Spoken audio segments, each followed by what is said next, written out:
Shosho, guys, welcome back to Speaker Now. I'm still a boy Taylor DJ. Hey, yeah, I think we need to be honest, guys, about amapiano. Ayi 2026 awuwona unyaka wabo bafethu. Ngisabathi ngiyazama ulandela ipiano, ngeke even nama-promo abo ayakhambe kahle, even namashow amapiano ade ekhona laphana oPiano City. Ayikho into active enzakalayo amapiano, ama-event. I think amapiano aphelelwe. I think amapiano asedlalile indima yawo. I think from now on azofana negqomu azodlala ebepopular mhlambe laphana ePretoria nako-Joburg laphana ko-Midrand akuhlala khona labantu ababhigi kumapiano, but nationally I think out and abasazama nokuzama manje because I think last album engizwe lamapiano emnandi biphume ngoDecember lethi Keep Sam Deep naye azange promote kakhulu ayibanga khona i-follow up elandela after la hits single ade ikhiphe lapha nishela. And this year even uPori uKabza abakhipha amapiano, uPori benokabza babhukwa ko-Ibiza badlala i-Afro Tech.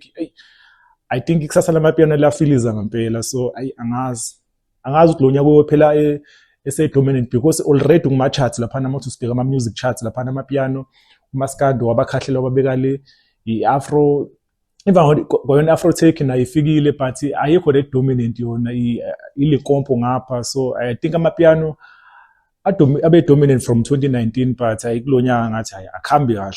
Mhlambe ke masekhiphe ama big guys la i-big 3 yakhona le mhlambe uKabza uPori noKevin Momo mhlambe ikhona ezobona la, but right now I think amapiano catch i-dust ngempela, and when it's coming to ama-festival kuzoba nzima bebhook makhamba isikhathi because awabonakali even ase-radioini like ama-playlist amapiano I know.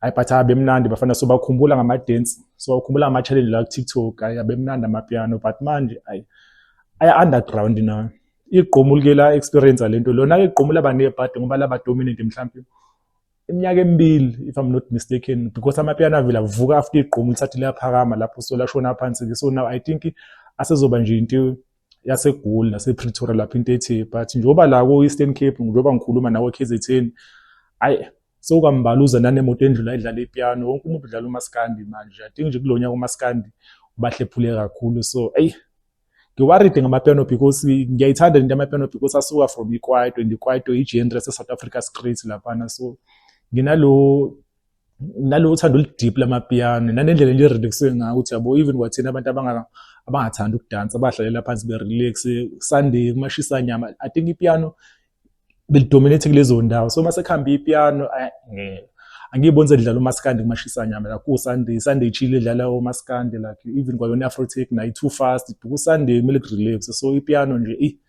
ngiphatha abendaba yepiano but I don't think sikhona i-comeback. Bengiloku ukuthi bazobuya mhlawumbe kuzoba khona hit song nyana uJune manje angayizwa hit song yepiano, sikhona ingoma ezimbalwa mhlawumbe ezimbili noma entathu ezike zavela but ayikho ingoma eyabankulu yepiano kulonyaka, so I mean I think kuphelile bafana ngamapiano mina angizuqamba manga ayisekho ebuya indawo nje efana uma kube njalo ngiworried kakhulu ngazi ukuthi azizukuvalwa nje lezi ndaba opiano play cool last time makube njalo binemakhila lapha noDurban July. Angiboni bazobuya kulonyaka ngoba ipiano linje kube bafana kupiano kube umbula kembezo lapha na kupiano, but ke usekhona uKabza mhlawumbe uzoyikhipha lo album mhlawumbe eyilobu uyithemba, but lezi zinto anencane zamapiano ezama-vocalist lezi esazama so mele bezama ukubhala kwezinye ingoma uyangistana mhlawumbe beliqala ebhala ama-lyrics amaskandi naye noma ilikompo abaningi babona ukuthi bajampela kule nkompo ngoba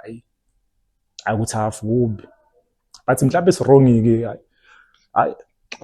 bo-comment abantu ma-comment mhlawumbe bakhona abanombono ohlukile but amapiano kubi ngiphatha kabi le ndaba ukuthi ngivale ividiyo.